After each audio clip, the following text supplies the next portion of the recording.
Assalamualaikum warahmatullahi wabarakatuh. Halo anak-anak ibu semua, gimana kabarnya?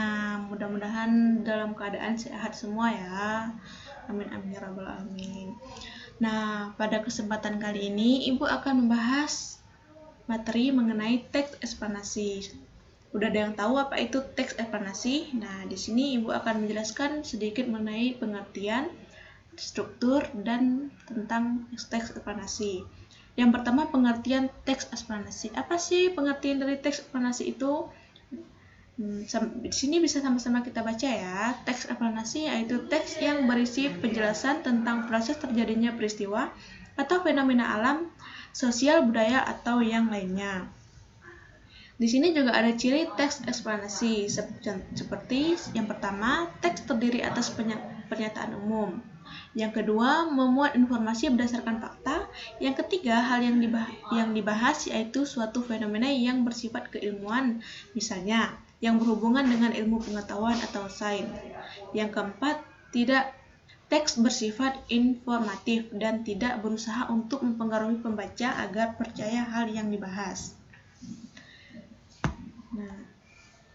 Berikutnya cara mengidentifikasi informasi penting dalam teks eksplanasi yaitu yang pertama, membaca teks dengan seksama, yang kedua, memahami makna setiap kalimat yang ada dalam teks, yang ketiga, menentukan kalimat utama pada setiap paragraf, yang keempat, menemukan gagasan utama atau ide pokok, yang kelima, menandai kata-kata kunci, yang keenam, merumuskan inti kalimat utama.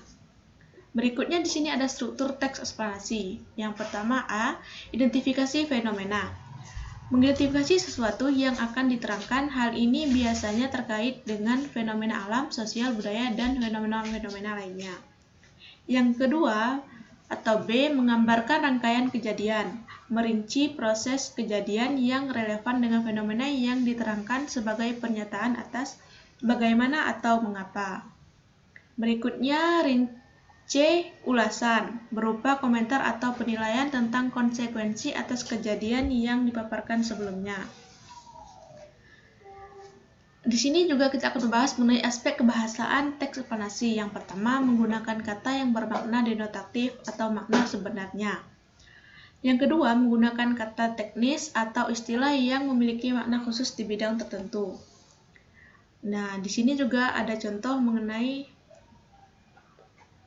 kedua tersebut. Yang pertama, apabila teks eksplanasi yang dibahas berupa fenomena alam seperti gempa bumi, istilah yang digunakan berupa lempeng bumi, vulkanik, sesar, geologi, teknologi, tektonik, lava, magma, dan sebagainya. Yang kedua, apabila teks eksplanasi yang dibahas berupa fenomena sosial seperti kemiskinan di kota, istilah yang digunakan berupa urbanisasi, migrasi, tingkat pengangguran, desakan ekonomi, lapangan pengangguran, dan sebagainya. Berikutnya menggunakan kata kerja, verba, kausatif, yaitu kata kerja yang dapat menyatakan makna kausalitas atau hubungan sebab akibat.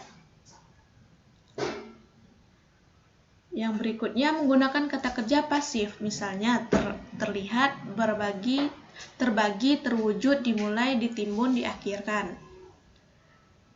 Yang selanjutnya menggunakan kata keterangan waktu untuk menjelaskan terjadinya suatu kejadian atau peristiwa. Contohnya seperti 2 hari yang lalu Gunung Merapi kembali mengeluarkan awan panas. Berikutnya menggunakan kata benda yang merujuk pada jenis fenomenanya, bukan kata ganti penceritanya. Misalnya, kota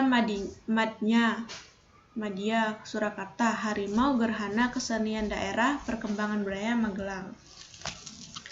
Berikutnya menggunakan konjungsi. Di sini ada 2 jenis konjungsi intra kalimat dan antar kalimat. Yang intra kalimat meliputi karena, sebab, akibat dari, sehingga, makna, sedangkan yang antar kalimat meliputi akibatnya, oleh karena itu, jadi, hasilnya, dampaknya. Contohnya, karena saluran air tertutup sampah, jalan itu mudah tergenang air. Masyarakat banyak mendirikan bangunan liar di bantaran kali. Akibatnya, aliran air sungai tidak teratur. Nah, yang contoh yang kedua, gempa mengguncang Palu dan Donggala, kemudian terjadilah tsunami besar. Berikutnya terdapat dua pola pengembangan teks eksplanasi, yaitu A. Paragraf sebab akibat, yaitu paragraf yang menggunakan pola khusus atau umum induktif, atau dapat pula umum khusus deduktif. Yang B. Paragraf proses, yaitu suatu urutan dari tindakan-tindakan atau perbuatan-perbuatan untuk menghasilkan sesuatu atau perurutan suatu kejadian atau peristiwa. Berikutnya langkah-langkah menyusun teks eksplanasi. Yang pertama, menentukan tema.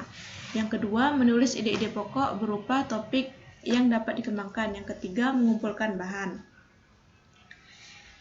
D. Menyusun kerangka teks eksplanasi. Menyusun kerangka berarti memecahkan topik ke dalam beberapa subtopik, lalu menyusunnya secara sistematis dan logis.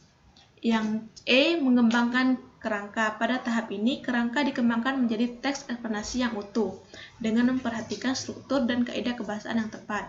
Yang F. Menyunting teks yang telah disusun. Pada tahap ini, tujuannya untuk mengoreksi kesalahan-kesalahan yang mungkin terdapat dalam teks. Contohnya di sini ada banjir.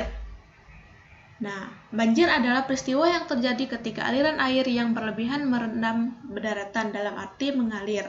Kata ini juga dapat berarti masuknya pasang laut. Banjir diakibatkan oleh volume air di suatu badan air seperti sungai atau danau yang meluap atau melimpah dari bendungan sehingga air keluar dari sungai itu. Selain sejumlah tempat yang dimanfaatkan manusia seperti desa, kota, dan permukiman lain, banjir juga dapat terjadi di sungai ketika aliran melebihi kapasitas saluran air, terutama di kelokan sungai. Banjir sering mengakibatkan kerusakan rumah dan perkotaan yang dibangun di dataran banjir sungai alami. Meski kerusakan akibat banjir dapat dihindari dengan pindah menjauh dari sungai dan badan air yang lain, orang-orang menetap dan bekerja dekat air untuk mencari nafkah dan memanfaatkan biaya rumah murah serta perjalanan dan perdagangan yang lancar dengan perairan. Di berbagai negara di seluruh dunia, sungai yang rawan banjir dikendalikan dengan hati-hati. Pertahanan seperti bendungan, waduk, dan weir digunakan untuk mencegah sungai meluap. Peralatan darurat seperti karung pasir atau tabung apung portabel digunakan. Banjir pantai telah dikendalikan di Eropa dan Amerika melalui pertahanan pantai seperti tembok laut, pengembalian pantai, dan pulau penghalang. Nah, cukup sampai di sini pembahasan kita kali ini. Jika ada yang ingin dipertanyakan, bisa dipertanyakan langsung ya. Dan jangan lupa juga materinya dibaca ulang ya. Nah, assalamualaikum warahmatullahi wabarakatuh.